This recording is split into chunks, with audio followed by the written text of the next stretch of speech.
Hello friends, welcome back to our channel. எப்படி இருக்கீங்க எல்லோரும்? இன்றைக்கி வந்துட்டு குயிக்காக எப்படி வந்துட்டு சிக்கன் ரெசிபி செய்கிறது, இது வந்து செட்டிநாடு ஸ்டைலில் சிக்கன் ரெசிபி பண்ண போகிறோம். நம்மளே மசாலா அரைச்சி எப்படி பண்ணலாம் அப்படின்னு பார்க்க போகிறோம். இது ரொம்ப குயிக்காக முடிஞ்சிடும் ஃப்ரெண்ட்ஸ். இது செய்கிறதுக்கு தேவையான பொருள்லாம் என்ன அப்படின்னா, நான் ஃபஸ்ட்டே சிக்கன் வாங்கி நல்லா வாஷ் பண்ணி கொஞ்சமாக மஞ்சத்தூள், ஜிஞ்சர் கார்லிக் பேஸ்ட் போட்டு ஊற வச்சுட்டேன். அதுக்கப்புறம் வந்துட்டு வதக்கிறதுக்காக உங்கள் காரத்துக்கு ஏற்ற மாதிரி நீங்கள் ரெட் சில்லிஸ் ஆட் பண்ணிக்கலாம். அப்புறம் வந்துட்டு 2 டேபிள் ஸ்பூன் வந்துட்டு பெப்பரு, அப்புறம் ஜீரகம், சோம்பு, கொரியாண்டர் சீட்ஸ் எடுத்து வச்சுருக்கேன். ஃபஸ்ட்டு கடாய் வச்சுக்கோங்க. கடாய் ஹீட் ஆன உடனே இப்போ பண்ண போகிறது எல்லாமே ட்ரை ரோஸ்ட் தான். ஸோ ஆயில் நீங்கள் ஆட் பண்ண தேவையில்லை. பெப்பர் ஃபஸ்ட்டு போட்டு நல்லா இது பண்ணிக்கிறேன். அதுக்கப்புறம் அது கூட கொரியாண்டர் லீவ்ஸ் போட்டுக்கிறேன். இது எல்லாமே ஒட்டுக்காவே நம்ம ரோஸ்ட் பண்ணிக்கலாம், ஒன்றும் ப்ராப்ளம் இல்லை. ரெட் சில்லி மட்டும் மேக்ஸிமம் தனியாக ரோஸ்ட் பண்ணிக்கலாம். இது கூட போட்டால் அது அந்தளவுக்கு ரோஸ்ட் ஆகாது. பட் நான் தான் வந்துட்டு ஒரு ஆர்வக்கோளாறில் ரெட் சில்லியும் இது கூடவே போட்டேன். ஸோ அதுக்கப்புறம் திருப்பியும் அது ஒரு தடவை ட்ரை ரோஸ்ட் பண்ணி தான் நான் வந்துட்டு மிக்ஸி ஜாரில் போட்டு அரைச்சேன். இப்போ பார்த்திங்கன்னா நம்ம வறுத்ததையும் கொஞ்சம் கேஷ்யூவும் போட்டு நான் அரைச்சிக்கிறேன். இதை அரைச்சா இந்த மாதிரி பவுடராக எடுத்துக்கணும். ஓரளவுக்கு கோர்ஸாக இருந்தால் போதும். பட் ரொம்ப கோர்ஸாக இருக்கக்கூடாது. நம்ம சாப்பிடும்போது பல்லில் படுற மாதிரி இருக்கக்கூடாது கோர்ஸாக. அதை சைடில் எடுத்து வச்சுக்கிட்டு அதுக்கப்புறம் ஜிஞ்சர் கார்லிக் தேவையான அளவுக்கு போட்டு அரைச்சிக்கிறேன். அந்த ஜிஞ்சர் கார்லிக் பேஸ்ட் இருந்தது இல்லைங்களா, அது கூடவே கொஞ்சம் ஆனியனும் போட்டு அரைச்சிக்கிறேன். ஸோ அரைச்சி எடுத்து வச்சுக்கிட்டு சைடில் இப்போ திருப்பி கடாயை வச்சுக்கலாம். கடாய் நல்லா சூடான உடனே எண்ணெய் ஊற்றிக்கலாம். கொஞ்சம் தாராளமாகவே எண்ணெய் ஊற்றிக்கலாம். நல்லெண்ணெய் இருந்தால் நல்லெண்ணெய் ஊற்றிக்கலாம், இன்னும் டேஸ்ட்டாக இருக்கும். எண்ணெய் விட்டு எண்ணெய் நல்லா காஞ்சதுக்கப்புறம் சோம்பு கொஞ்சம் ஆட் பண்ணிக்கிறேன். இது கொஞ்சமாக ஆட் பண்ணால் போதும். ஆல்ரெடி நம்ம இது பண்ணியிருக்கோம்ல அரைக்கிறதுல, ஸோ ஃப்ளேவருக்காக. அப்புறம் கிராம்பு, பட்டை, பட்டையை நல்லா உடச்சி விட்டு போட்டிருக்கேன், அதனால் அதிகமாக இருக்க மாதிரி தெரியுது. அப்புறம் வந்து கருவேப்பிலை எல்லாம் போட்டு நல்லா ஸ்ப்ளட்டர் ஆனதுக்கப்புறமா இது கூட நம்ம அரைச்சி வச்சுருக்கோம் இல்லைங்களா, அந்த பேஸ்ட்டை வந்து இது கூட நல்லா போட்டு வதக்கணும். அந்த பச்சை வாசனை போகணும், அது வரைக்கும் நம்ம நல்லா வதக்கிக்க போகிறோம். வதக்கிட்டு நம்ம ஆல்ரெடி க்ளீன் பண்ணி கொஞ்சம் மேரினேட் பண்ணி வச்சுருக்க சிக்கனை இது கூட போட்டு நல்லா மிக்ஸ் பண்ணி விட்டுக்க போகிறோம். அந்த பேஸ்ட் வந்துட்டு நல்லா சிக்கனில் கோட் ஆகணும், அந்தளவுக்கு நல்லா மிக்ஸ் பண்ணி விட்டுக்கலாம்.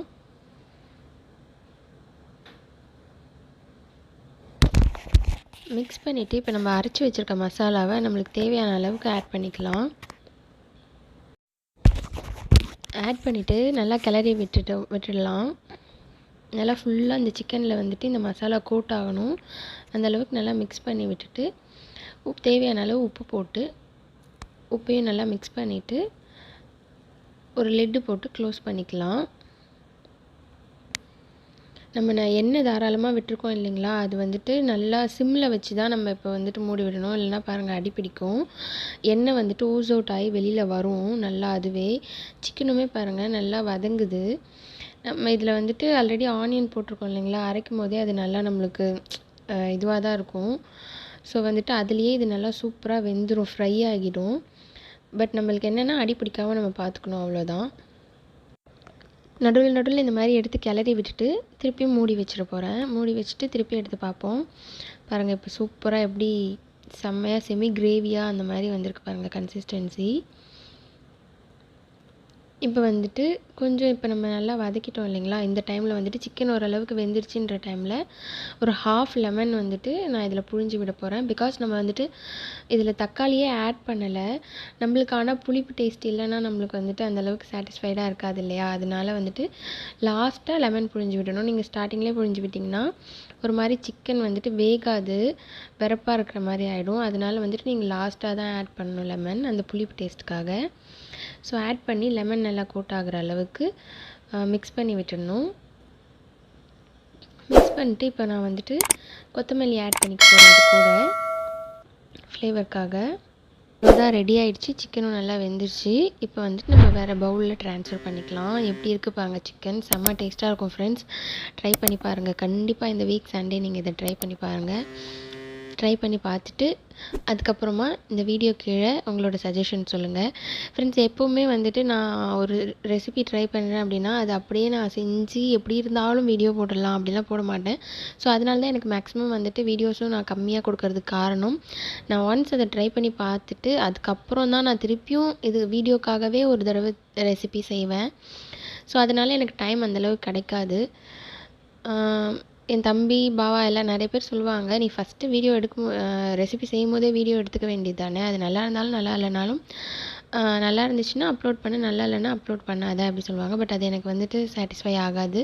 ஸோ அதனால் நான் நல்லா இருந்தால் மட்டும் இன்னொரு தடவை செஞ்சு தான் அப்லோட் பண்ணுவேன். ஸோ நீங்களும் ட்ரை பண்ணி பார்த்துட்டு இந்த வீடியோ கீழே எனக்கு கமெண்ட் பண்ணுங்கள். ஸோ அவ்வளோதான் ஃப்ரெண்ட்ஸ், இந்த ரெசிபி வீடியோ முடிஞ்சிச்சு இதோட. நம்ம சேனலை நீங்கள் இப்போ தான் ஃபஸ்ட் டைம் பார்க்குறீங்க அப்படின்னா மறக்காமல் இந்த வீடியோ கீழே இருக்க ரெட் கலர் சப்ஸ்கிரைப் பட்டனை கிளிக் பண்ணிக்கோங்க. அப்படியே பக்கத்தில் இருக்க பெல் ஐக்கானையும் கிளிக் பண்ணிக்கோங்க. அப்போ தான் புதுசாக நம்ம வீடியோ போடும்போது உங்களுக்கு நோட்டிஃபிகேஷன் வரும். லைக் பண்ணுங்கள், ஷேர் பண்ணுங்கள் உங்கள் ஃப்ரெண்ட்ஸ் கூட. Take care, bye bye.